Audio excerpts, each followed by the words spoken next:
વાઘોડિયાની ગુતાલ MP વસાહતની પ્રાથમિક સમસ્યાને લઈને આક્રોશ, મામલતદારને કરાઈ રજૂઆત।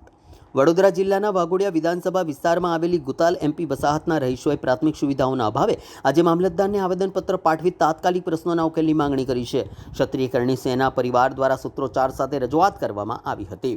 વાઘોડિયા વિધાનસભાના ગુતાલ એમપી વસાહતમાં વર્ષોથી પ્રાથમિક સુવિધાઓના અભાવને કારણે સ્થાનિકોમાં ભારે અસંતોષ જોવા મળી રહ્યો છે। સ્મશાનની સુવિધા ન હોવી, પીવાના પાણીની સમસ્યા તેમજ બિસ્માર રસ્તાઓ જેવી અનેક સમસ્યાઓનો સામનો રહીશો કરી રહ્યા હોવાનું સ્થાનિકોએ જણાવ્યું છે। આ મુદ્દે આજે ક્ષત્રિય કરણી સેના પરિવારના યુવા ગુજરાત અધ્યક્ષ લખન દરબારના નેતૃત્વમાં સ્થાનિકો મોટી સંખ્યામાં એકત્ર થયા અને મામલતદાર એમ પરમારને આવેદનપત્ર પાઠવ્યું। રજૂઆત દરમિયાન કાર્યકરોએ સૂત્રોચ્ચાર કરી તંત્રનું ધ્યાન દોર્યું અને વર્ષોથી પડતર રહેલી સમસ્યાઓનો તાત્કાલિક ઉકેલ લાવવાની માંગણી કરી છે। સ્થાનિકોનું કહેવું છે કે પ્રાથમિક સુવિધાઓના અભાવે રોજિંદા જીવનમાં ભારે મુશ્કેલીઓનો સામનો કરવો પડી રહ્યો છે।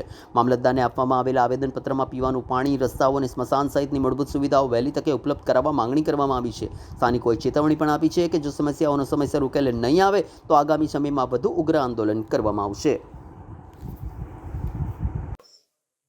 વાઘોડિયા વિધાનસભામાં આવેલી એમપી વસાહત ગુતાલ વિસ્તારમાં જે વસાહતના લોકો મૂળ મધ્યપ્રદેશના બડવાણી જિલ્લાના બહુતી ગામના છે, આ ગામમાં જે તે સમયે આસપાસમાં સરદાર સરોવર ડેમનું નિર્માણ થયું હતું ત્યારે આ ગામ પણ પાણીથી પ્રભાવિત થયું હતું।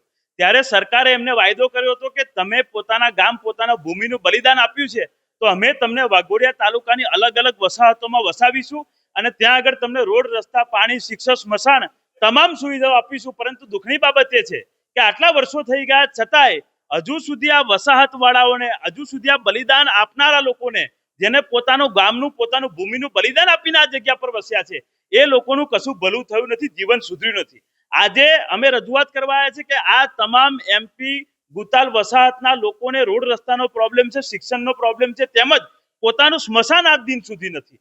મુખ્ય પ્રશ્ન એ છે કે આ લોકો વીજળી બિલ ભરે છે વાઘોડિયા તાલુકામાં અને જ્યારે રિપેરિંગ કામ કરવાનું હોય ત્યારે પંચમહાલ તાલુકામાં જવું પડે છે। 48 કલાક સુધી આ લોકો લાઇટ વિહોણા રહે છે, અંધારામાં રહે છે।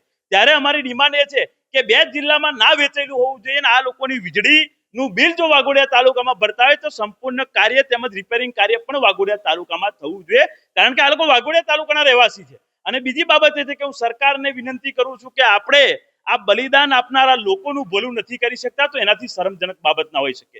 વાઘોડિયા વિધાનસભાના ધારાસભ્યો બધી જગ્યાએ જઈને મોત પર રાજકારણ કરે છે ત્યારે એમને પણ કહેવા માંગુ છું કે તમારે રાજકારણ કરવું હોય તો ખોટી રીતે મોત પર રાજકારણ ના કરશો। આ લોકોનું જીવન બદલો તો ખરેખર તમે રાજકીય અને તમે ધારાસભ્ય કહેવાશો, બાકી તમને પણ મા ભવાની માફ નહીં કરે, યાદ રાખો।